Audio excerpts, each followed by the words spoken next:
नमस्काराः सर्वेषां स्वागतं कक्षायाम्।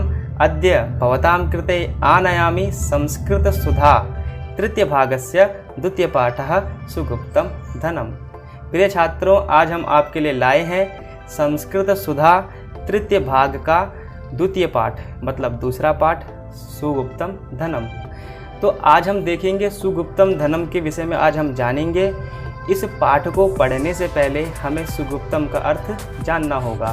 यहाँ पर देखिए सु उपसर्ग है, उपसर्ग 22 होते हैं, 22 होते हैं, और गुप्त अर्थात छुपा हुआ, तो अत्यंत छुपा हुआ या फिर छुपा हुआ भी आप कह सकते हो। धनम, धन जो है यहाँ पर पैसे से या फिर कोई मुद्रा से इसका संबंध नहीं है।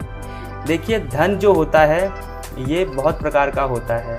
जिस प्रकार से हमारे जो कंठ का जो धन है, मतलब जो हमारे मुख का जो धन है, मुख का और कंठ का जो धन है वो है सत्य बोलना, और हमारी जो नेत्रों का जो धन है वो है सही देखना, और हमारे जो कर्णों का जो धन है मतलब कानों का, तो वो धन जो है शास्त्र युक्त बातों को सुनना। हाथ का धन जो है हमारा वो है दान देना। इसी प्रकार से जो ये धन है ये है सुगुप्तम धनम, मतलब अत्यंत छुपा हुआ धन। तो अत्यंत छुपा हुआ धन कौन सा धन? या तो फिर विद्या है या फिर परिश्रम। तो यहाँ पर परिश्रम के विषय में बात की गई है। यहाँ पर एक किसान होता है और उसके 4 पुत्र होते हैं और वो बहुत आलसी होते हैं। तो जो किसान बहुत परिश्रमी होता है और वो जो पुत्र हैं उसके 4 पुत्र, उनके जीवन के विषय में सोचता रहता है। तो जब वो मरने की स्थिति में आ जाता है और किस प्रकार से वो अपने बच्चों को एक राह दिखाता है या फिर किस चीज़ का लालच देता है, तो इन सब चीज़ों को आज हम जानेंगे और इस विषय में आज हम चर्चा करेंगे। तो आइए क्लास में, और आप सबका स्वागत है। धन्यवादः। नमस्काराः सर्वेषां स्वागतं कक्षायां। प्रिय छात्रों, आप सबका स्वागत है इस क्लास में, कक्षा में। देखिए आज का हमारा जो विषय है वो है सुगुप्तम धनम्, और ये बहुत अच्छा हमारा विषय है। इसके माध्यम से हम जानेंगे कि परिश्रम का फल कितना अच्छा होता है। ठीक है, यदि हम परिश्रम करते हैं तो उसका फल बाद में बहुत ही हमारे लिए लाभदायक होता है। देखिए यहाँ पर सुगुप्तम धनम् के विषय में मैं आपको पहले ही बता चुका हूँ। देखिए सुगुप्तम धनम्, सु यहाँ पर क्या है? उपसर्ग है। ठीक है, तो जो सु यहाँ पर उपसर्ग है, ये जो उपसर्ग हैं ये 22 होते हैं, 22 उपसर्ग होते हैं यहाँ पर। और गुप्तम धनम्, तो गुप्त क्या है? मतलब छिपा हुआ। ठीक है, सुगुप्तम धनम् मतलब अत्यधिक छुपा हुआ या बहुत ही छुपा हुआ, या फिर आप छुपा हुआ भी कह लीजिए। देखिए धनम्, धनम् का यहाँ पर अर्थ बहुत मतलब समाज में प्रचलित है कि जो धनम् का अर्थ यहाँ पर सिर्फ मुद्रा, पैसे इत्यादि से लिया जाता है, परंतु ऐसा नहीं है। ठीक है, जो व्यक्ति को प्रिय है उसे भी हम धन कह सकते हैं, अब वो कुछ भी हो। देखिए शास्त्रों में बताया है कि हाथ का जो धन है, ठीक है, वो दान है, और जो मुख का धन है, मतलब जो कंठ भी कह लीजिए, इसका जो धन है वो क्या है? सत्य बोलना है। ठीक है, आँखों का जो धन है यहाँ पर वो अच्छी चीज़ों को देखना। ठीक, और यहाँ पर कर्णों का जो धन है, मतलब जो कानों का धन है, जो यहाँ पर क्षमता धन है जो, वो क्या है? यहाँ पर अच्छी शास्त्र युक्त बातों को सुनना। ठीक है, तो यहाँ पर देखिए, तो सुगुप्तम धनम् इसका अर्थ ये होगा कि छुपा हुआ धन। अब छुपा हुआ धन ये किसके लिए कहा जा रहा है?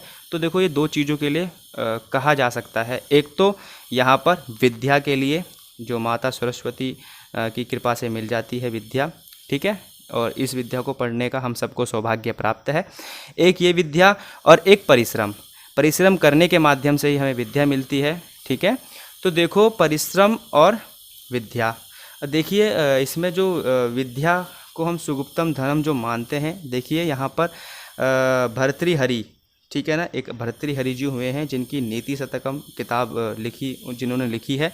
उनका एक श्लोक है, वो कहते हैं कि वहाँ पर बताते हैं कि विद्या जो है बहुत ही गुप्त धन है। ठीक है, वो कहते हैं कि उनका एक श्लोक है, विद्या नाम नरस्य रूपमधिकं प्रच्छन्नगुप्तं धनं विद्या भोगकरी यशः सुखकरी विद्या गुरूणां गुरुः विद्या बन्धुजनो विदेशगमने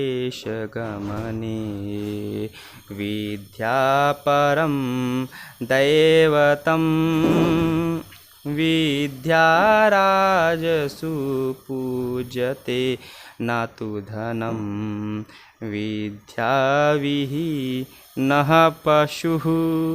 ठीक है, इस प्रकार से उन्होंने कहा है कि विद्या नाम नरस्य रूपमधिकम प्रच्छन्न गुप्तम धनम। देखिए यहाँ पर प्रच्छन्न गुप्तम धनम की बात हुई है। जो विद्या है वो नरस्य व्यक्ति की क्या है, रूपमधिकम प्रच्छन्न गुप्तम धनम। ठीक है, वो प्रच्छन्न गुप्त है, वो धन है। ठीक है, यहाँ पर ये कहा गया है।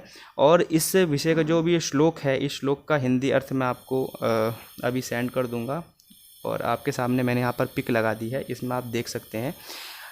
देखिए यहाँ पर अब हम पढ़ेंगे यहाँ पर सुगुप्तम धनम। देखिए परिश्रम भी है, अब परिश्रम कैसे है वो हम इस पाठ के माध्यम से जानेंगे।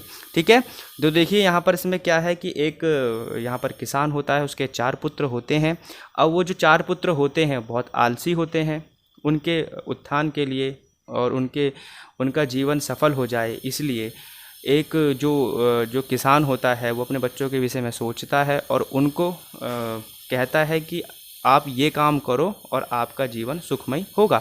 तो आइए जानते हैं कि वो क्या काम है और उनको क्या राय देता है किसान, और उनका जीवन कैसे सुखी होता है। तो यहाँ पर देखो इसमें परिश्रम के विषय में यहाँ पर हमें क्या चीज़ सीखने को मिलता है, आइए हम जानते हैं। यहाँ पर देखिए श्लोक यहाँ पर क्षम्यता यहाँ पर लिखा है। देखिए, पुरा धर्मपुर नामनी ग्रामे एकः कृषकः आसीत्। यहाँ पर कहा गया है पुरा मतलब जो होता है यहाँ पर प्रिय छात्रों वो होता है पहले। ठीक है ना, पहले के समय में, प्राचीन समय में आप कह सकते हो धर्मपुर नामनी नगरे, मतलब धर्मपुर नाम के। ठीक है, नाम में यहाँ पर देखो नामनी में भी यहाँ पर सप्तमी है और ग्रामे में भी सप्तमी है। ग्रामे मतलब गांव में, धर्मपुर नाम के गांव में, इसका अर्थ हम यहाँ से ऐसे ले सकते हैं। ठीक है, और एक कृषकः आसीत्, जो मतलब एक किसान था। ठीक है, सह अतीव परिश्रमी आसीत्, वह बहुत ही परिश्रमी था और परिश्रम वशात तस्य क्षेत्रेषु सर्वदा प्रभुतं धान्यम अभवत्। तो वो यहाँ बता रहे हैं कि परिश्रम वशात मतलब परिश्रम करने से। ठीक है, तस्य क्षेत्रेषु, तस्य मतलब उसके, यहाँ पर षष्ठी है, ये आप ध्यान रखना। क्षेत्रेषु यहाँ पर हम क्षेत्रेषु के यहाँ पर कहेंगे खेतों को। ठीक है ना, खेतों में सप्तमी बहुवचन है यहाँ पर। और यहाँ पर कहा गया है सर्वदा मतलब हमेशा। ठीक है ना, सर्वदा हमेशा, ऑलवेज भी कह सकते हैं इसको इंग्लिश में। प्रभुतम मतलब बहुत, धान्यम अभवत अन्य, धान्यम अभवत। ठीक है ना, अन्य में गेहूँ बाजरा, ठीक है, चावल इत्यादि ये सब आते हैं, अभवत होता है। ठीक है ना, अब यहाँ पर है तस्य चत्वारः पुत्राः आसन। यहाँ पर कहा गया है कि उसके 4 पुत्र आसन थे। ठीक है ना, परम ते अतीव अलसाः आसन। परम अर्थात परंतु, परम मतलब क्या होगा बच्चों, यहाँ पर परंतु होगा। ठीक है, कहने का तात्पर्य यहाँ पर ये है कि तस्य चत्वारः पुत्रः आसन, उसके 4 पुत्र थे। चत्वारः मतलब 4 पुत्राः, यहाँ देखो बहुवचन है। आसन मतलब थे, देखो अस्ति स्तः अस्ति क्षम्यताम् आसीत, आसीत क्या है यहाँ पर, इसका एक वचन में जो है आसीत बनता है। ठीक है, एक वचन के यहाँ पर प्रथम पुरुष का एक वचन आसीत। इसी प्रकार बहुवचन का, ठीक है ना, प्रथम पुरुष में क्या बनेगा, यहाँ पर आसन बनेगा मतलब थे। ठीक है, परम अर्थात परंतु, ते मतलब वे सब। ठीक है, ते यहाँ पर जो है ये तत् यहाँ पर सर्वनाम जो है, तत् नाम से सर्वनाम है, उसका पुल्लिंग का यहाँ पर प्रथमा विभक्ति का बहुवचन है ते। ठीक है, अतीव अर्थात बहुत ही। ठीक है। अलसाहा आसन मतलब आलसी थे। कृषि कर्मणि तेषाम रुचि नासीत। कहने का तात्पर्य यहाँ पर यह है कि कृषि कर्मणि मतलब किसान वाले जो काम हैं, ठीक है ना, किसान वाले कामों में तेषाम उन सब की क्या नहीं थी, रुचि नासीत, उनकी रुचि नहीं थी। ठीक है। यहाँ पर है कृषकः चिंतितः अभवत् यत् मम मृत्योः अनन्तरं परिश्रमहीनानां मम पुत्राणां जीवनं कथम चलिष्यति इति। अब यहाँ पर कहा गया है कृषकः चिंतितः मतलब चिंता क्या हुआ, उसको चिंता हुई। ठीक है। अब चिंतित उसको चिंता हुई और यत उसने सोचा कि यत मम मृत्यो हो मतलब मेरी मृत्यु हो अनंतरम का अर्थ होता है यहाँ पर बाद, मतलब अनंतरम तत्पश्चात तदनंतरम। ठीक है। और अनंतरम का अर्थ यहाँ पर एक ही है। इनको जो अनंतरम है मतलब बाद, मृत्यो हो देखो यहाँ पर षष्ठी है, मृत्यु के अनंतरम बाद, मृत्यु के बाद परिश्रमहीना नाम मतलब परिश्रमहीन, जो परिश्रम से हीन है, जो परिश्रम नहीं करते, मम पुत्राणाम मेरे पुत्रों का जीवन, ठीक है ना, कथम अर्थात कैसे, चलिष्यति इति मतलब चलेगा। अब क्या होता है यहाँ पर जो यहाँ बताया गया है कि उनके जो पुत्र थे वो परिश्रम नहीं करते थे, मतलब वो बहुत आलसी थे। ठीक है ना। जो कृषि कार्य है उसमें उनकी रुचि नहीं थी। ठीक है। तो यहाँ पर बताया है कि जो यहाँ पर किसान है वो एक बार चिंतित होता है और वो बोलता है कि मेरी मृत्यु के बाद जो मेरे बच्चे हैं, ठीक है, वो परिश्रमहीन जो मेरे बच्चे हैं उनका जीवन कैसे चलेगा। ठीक है। वो ये सोचता है। यहाँ तक देखो हमने पढ़ लिया है प्रिय छात्रों। अब हम आगे बढ़ते हैं। उसके बाद देखो यहाँ पर हाँ, यहाँ पर फिर ये बात कही गई है आगे। वो जो किसान है वो बोलता है एकदा अर्थात एक बार, ठीक है ना, दैव योगात कृषकः तीव्र ज्वरेण ग्रस्तः। देखो यहाँ पर कहा गया है एकदा मतलब एक बार, ठीक है ना, दैव योगात मतलब उसके दुर्भाग्य से। ठीक है ना। यहाँ पर देखो पंचमी है, दैव योगात अर्थात दुर्भाग्य से। ठीक है। कृषकः अर्थात किसान तीव्र ज्वरेण ग्रसितः तीव्र ज्वर से मतलब तेज बुखार से ग्रसित हो गया। ठीक है। आगे कहा है यहाँ पर ग्रसितः भूत्वा होकर मरणासन्नो अभवत् मतलब कहने का तात्पर्य यहाँ पर यह है एकदा देवयोगात कृषकः तीव्र ज्वरेण ग्रसितः भूत्वा मरणासन्नो अभवत्। कहने का तात्पर्य यहाँ पर यह है कि एक बार उसके दुर्भाग्य से किसान के दुर्भाग्य से वह तेज बुखार से ग्रसित होकर मरणासन्नो अभवत् मतलब मरने की स्थिति में आ गया, मतलब सीरियस हो गया। ठीक है ना। बहु भी उपचारैः अपि तस्य ज्वरः शान्तः न अभवत्। कहने का तात्पर्य यहाँ पर यह है बहु भी देखो उपचारैः, यहाँ पर तृतीया बहुवचन है। ठीक है। मतलब से के द्वारा मतलब बहु भी उपचार ही मतलब बहुत उपचारों के द्वारा। आगे ना देखो के द्वारा, तो देखो कर्ता ने कर्म को करण से के द्वारा संप्रदान के लिए अपदान से संबंध काके की रारेरी और अधिकरण मैं पे पर। तो देखो ये आपको याद करना होगा जब भी आप संस्कृत का अर्थ निकाल पाओगे प्रिय छात्रों। देखो ये ध्यान देना बहुत ज़रूरी है आप सबके लिए। ये आप एक गीत के माध्यम से भी याद कर सकते हो। देखिए गीत कैसे यहाँ पर बोलना है। कर्ता ने कर्म को करण से के द्वारा संप्रदान के लिए अपदान से संबंध काके की अधिकरण में पे पर संबोधन हे अरे भो। इस प्रकार से भी आप इसे याद कर सकते हो, आपको बहुत जल्दी याद होगा। ठीक है ना। तो यहाँ पर देखो तृतीया यहाँ पर बहुवचन है, बहु उपचार ही।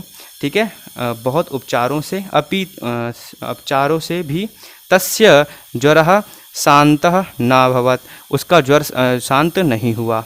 ठीक है ना। सह मृत्युम निश्चित्वम मत्वा आत्मनः पुत्रान आहूय अवदत्। अब देखो उसको पता लग गया था कि उसकी मृत्यु निश्चित है। देखो सह मृत्युम निश्चितम मत्वा मतलब मानकर, उसकी मृत्यु निश्चित है मानकर, आत्मनः मतलब पास, आत्मनः अर्थात पास। ठीक है ना। आत्मनः पुत्रान आहूय अवदत् उसने पास में बुला करके, पुत्रान मतलब यहाँ पर क्या है द्वितीय है, पुत्रों को। ठीक है ना। कर्ता ने कर्म को। तो यहाँ पर द्वितीय में क्या आती है, को लगता है, यहाँ पर कारक चिन्ह को होता है और कारक क्या होता है, कर्म होता है, ठीक है ना। तो बहुवचन में क्या बनेगा, पुत्रान अर्थात पुत्रों को। आहूय यहाँ पर ल्यप प्रत्यय है, आप ध्यान रखना यहाँ पर, ठीक है, क्योंकि आ क्या है यहाँ पर उपसर्ग है, और जहाँ पर उपसर्ग होता है वहाँ पर कर के अर्थ में त्वा प्रत्यय ना हो करके क्या लगता है वहाँ पर हाँ कत्वा प्रत्यय ना हो करके वहाँ पर क्या लगता है, ल्यप लगता है, ठीक है।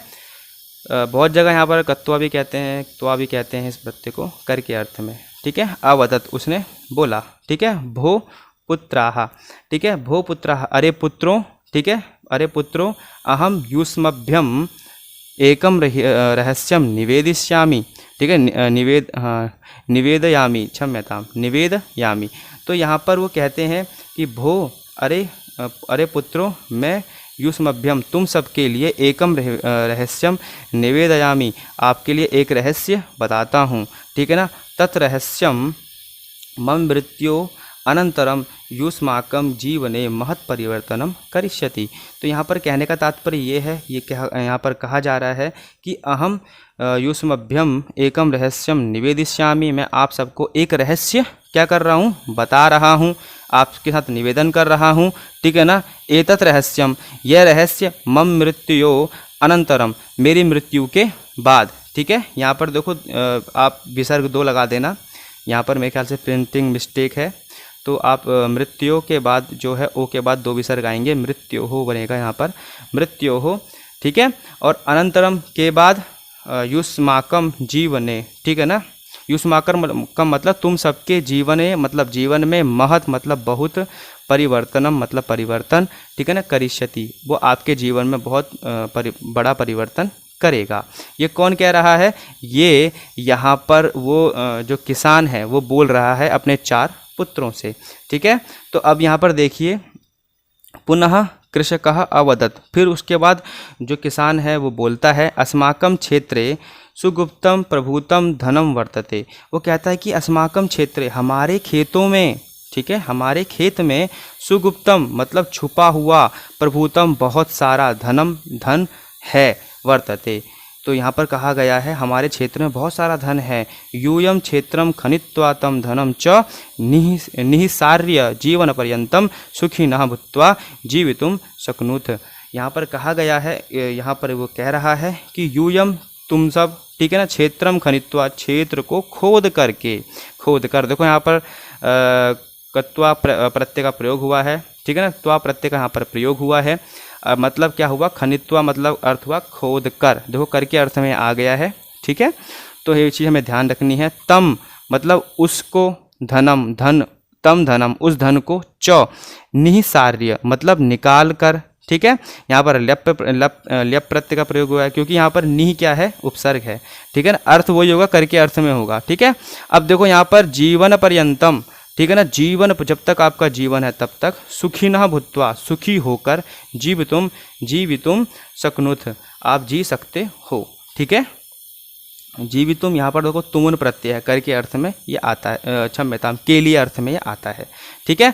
अब देखो इति उक्त्वा वृद्धः पंच तत्वम गतः, ये बोल करके जो वृद्ध है किसान वो 5 तत्वों में मतलब जो हमारे पंच महाभूत हैं उन तत्वों में वो विलीन हो गया, ठीक है ना, वो 5 तत्वों में चला गया अर्थात मर गया, ठीक है। अब यहाँ पर देखो तस्य पुत्राः, उसके जो पुत्र हैं, तस्य पुत्राः विधि पूर्वकम दहादि संस्कारम कृत्वा, हाँ कृत्वा तत् रहस्यम ज्ञातुम क्षेत्रम प्रति आगच्छत। तो अब यहाँ पर देखो फिर क्या होता है कि जो वो किसान है मर गया, मतलब तस्य उसके पुत्राः पुत्र, ठीक है ना, बहुवचन है, विधि पूर्वक दहादि संस्कारम कृत्वा, उसका विधि पूर्वक क्या करा, दहादि संस्कार कृत्वा करके, ठीक है ना। कृत्वा यहाँ पर देखो त्वा प्रत्यय का प्रयोग हुआ है, यहाँ पर भी क्रिय धातु में त्वा प्रत्यय लगा है तो करके, ठीक है। तो यहाँ पर दहादि संस्कारम कृत्वा करके तत् रहस्यम, जो रहस्य बताया था, किसने बताया था, यहाँ पर किसने बताया था, किसान ने बताया था, कृषकः अवदत्, ठीक है ना। तो यहाँ पर क्या बताया था रहस्य, दहादि संस्कारम कृत्वा तत् रहस्यम ज्ञातुम, और उस रहस्य मतलब करके तत् रहस्यम ज्ञातुम, उस रहस्य को ज्ञातुम जानने के लिए। देखो तुम आ गया यहाँ पर कौन सा प्रत्यय है, यहाँ पर है तुमुन, अर्थात के लिए, ज्ञातुम जानने के लिए, क्षेत्रम प्रति, ठीक है ना, क्षेत्रम प्रति क्षेत्र की ओर, ठीक है ना, अगच्छत मतलब आ गए, ठीक है ना, वो सारे आ गए। तो यहाँ पर देखो आगच्छत पुत्राः पूर्वं सहस्रम ज्ञातुम, यहाँ पर आगच्छन आना चाहिए था, ठीक है, प्रिंटिंग मिस्टेक है, तो आप यहाँ पर आगच्छन करना है, क्योंकि पुत्राः, पुत्राः क्या है, यहाँ पर बहुवचन है, तो आगच्छत यहाँ पर क्या है, यहाँ पर एक वचन में है, तो आगच्छन आना चाहिए था, आगच्छन, तौ के बाद यहाँ तौ की जगह नौ लगाना है आपको यहाँ पे, ठीक है। अब देखो ते प्रायः सर्वाणि क्षेत्राणि अखनन, ठीक है, परम कुत्रापि सुगुप्तम धनम ना लभंत।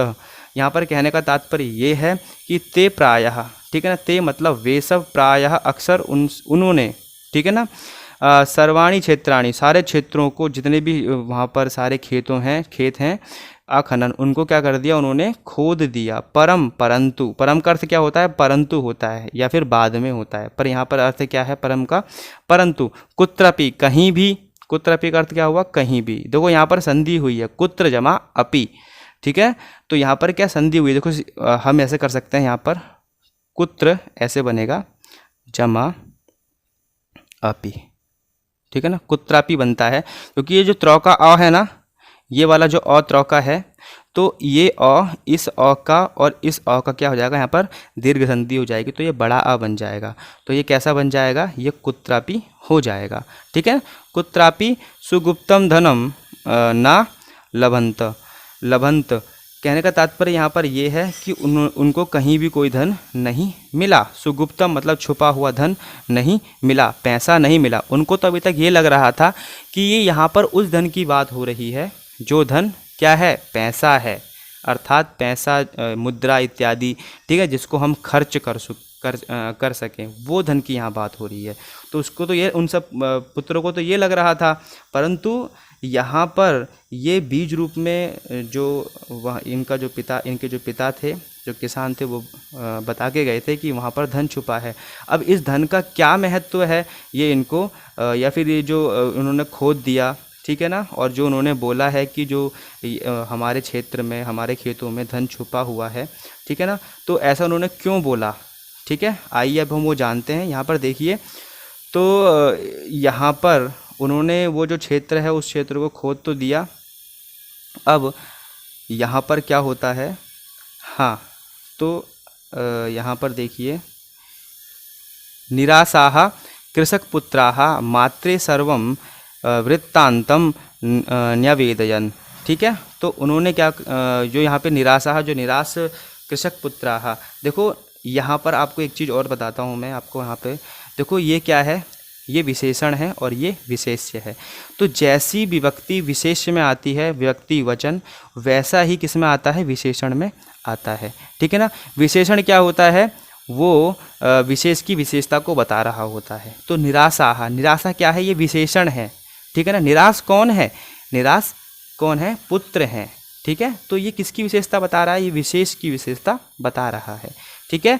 तो यहाँ पर देखो, इसमें क्या है, बहुवचन का प्रयोग हुआ है, पुत्राः, तो यहाँ पर भी देखो क्या प्रयोग हुआ है, निराशाः हुआ है ना, निराशाः। तो यहाँ पर हमें चीज़ ये ध्यान देनी होगी। अभी जब समय मिलेगा, या फिर जिस प्रकार से अगर हमारी क्लासें चल रही हैं और कोई समय मिलेगा, तो मैं विशेषण विशेष की भी आपके पास ये वीडियो इस ग्रुप हमारे चैनल में डाल दूंगा, ठीक है।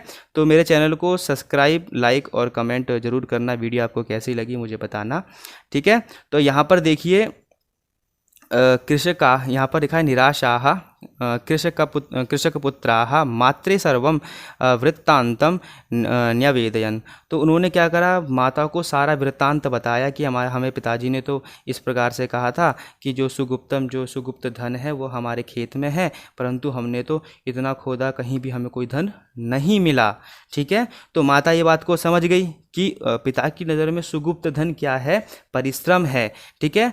तो इस क्यों, तभी उन्होंने कहा कि हमारे खेत में धन छुपा है और ऐसी सी बात है, तुम खोदो जा करके तुम्हें मिलेगा। तो ये परिश्रम करवाने के लिए ही अपने पुत्र को पिताजी ने इनके कहा है।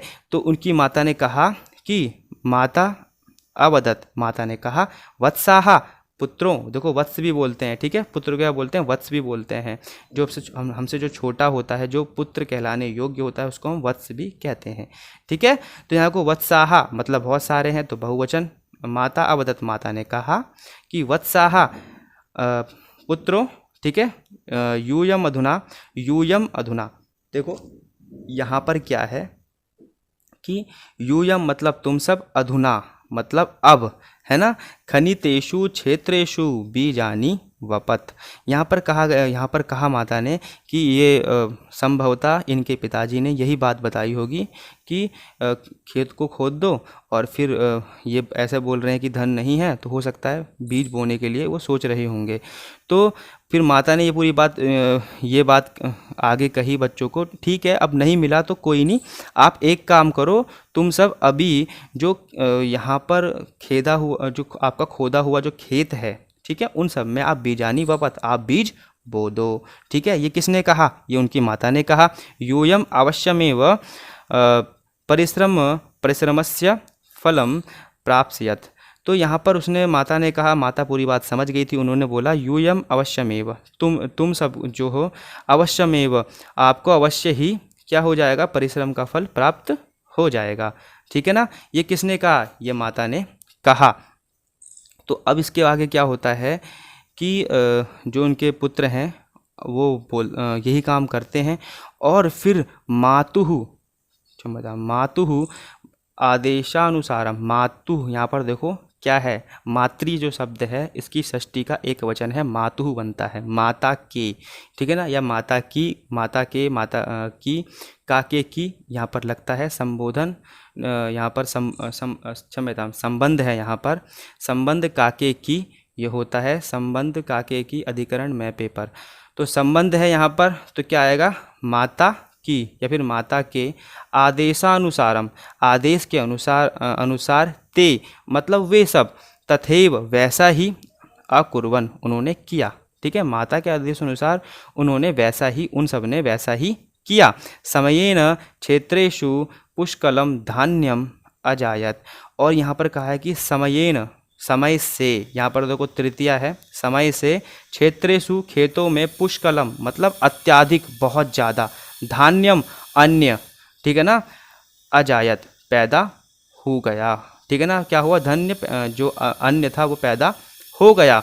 तो धान्य विक्रयेण धान्य विक्रयेण ते प्रचुरम धनम प्राप्नुवन, ठीक है। कहने का तात्पर्य यहाँ पर ये है कि अन्न को जो बेचने के बाद अनाज को, देखो यहाँ पर हम अनाज भी कह सकते हैं इसको, अनाज को विक्रयेण मतलब बेचने से, ते प्रचुरम धनम प्राप्नुवन, उन्होंने प्रचुर मतलब बहुत सारा धन प्राप्त कर लिया। कौन सा धन, पैसे वाला, ठीक है ना, किसको बेचने से, यहाँ पर अनाज को बेचने से, ठीक है। जैसे माता ने कहा था कि तुम जा कर के अपने क्षेत्र जो आपके खेत हैं उसमें बीजों को बो दो, और बीज बोने से क्या हुआ, बहुत सारा अनाज हो गया, ठीक है ना, पुष्कलम धान्यम बहुत सारा अनाज हो गया, अजायत उत्पन्न हुआ, ठीक है। धान्य विक्रयेण और अनाज बेचने से, ते प्रचुरम धनम प्राप्नुवन उनको बहुत सारा धन क्या हुआ, प्राप्त हुआ। अधुना ते अजानन यत् पिता तेभ्यः कीदृशम सुगुप्तम धनम आयच्छत इति अतएव उच्यते, कहने का मतलब यहाँ पर ये है कि फिर अधुना मतलब अब, ते अजानन उन्होंने यह जाना कि यत जो पिता, तेभ्य उन सब के लिए, ठीक है, तेभ्य यहाँ पर क्या है, चतुर्थी का यहाँ पर बहुवचन है तेभ्य, ठीक है, तत्शब्द का पुरलिंग में, ठीक है, तेभ्य उन सब के लिए, कीदृशम कैसा, सुगुप्तम धनम अयच्छत मतलब दिया, ठीक है। उन्होंने ये जाना कि पिताजी ने हम सब के लिए मतलब उन सब के लिए किस प्रकार का धन दे दिया, ठीक है ना, अयच्छत दे दिया, ठीक है। इति अतएव उच्यते, ठीक है ना, इसीलिए उन्होंने ये कहा, उन्होंने क्या कहा यहाँ पर, अब हम एक श्लोक के माध्यम से सुनते हैं। ये श्लोक है, ये देखो ये जो श्लोक है संभवतः ये जो श्लोक है मैंने वैसे तो इसको हितोपदेश में पढ़ा था, ठीक है, जिसके रचयिता नारायण पंडित जी हैं। ये श्लोक वहाँ का है और ये श्लोक बहुत जगह इसका प्रयोग भी किया जाता है। ये श्लोक बहुत अच्छा है और हमें ये श्लोक को अपने जीवन में ज़रूर उतारना चाहिए। तो देखिए जो ये श्लोक है इसको अब हम पढ़ते हैं। ये जो श्लोक यहाँ पर है, उद्यमेनैव सिद्ध्यन्ति कार्याणि न मनोरथे न हि सुप्तस्य सिंहस्य प्रविशन्ति मुखे मृगाः। ठीक है, ये श्लोक बहुत अच्छा है। एक बार हम देखो दोबारा इसको पढ़ेंगे। उद्यमे नैव सिद्ध्यन्ति कार्याणि न मनोरथैः न हि सुप्तस्य सिंहस्य प्रविशन्ति मुखे मृगाः। ठीक है, देखो इसका अर्थ क्या है। उद्यमे नैव मतलब उद्यमे नैव मतलब परिश्रम से ही, कार्याणि सिद्ध्यन्ति मतलब परिश्रम से ही, एव, ठीक है ना। उद्यमे न एव, एव का मतलब क्या होता है, आप देखो एव है यहाँ पर क्या है, इसका अर्थ क्या होगा, ही। ठीक है, इसका अर्थ क्या होता है, इसका अर्थ जो है वो होता है ही, क्षम्यताम। ठीक है, इसका अर्थ यहाँ पर मुझे यहाँ पर लिखने में दिक्कत हो रही है। इसका अर्थ आप जान लीजिए, इसका अर्थ होता है ही।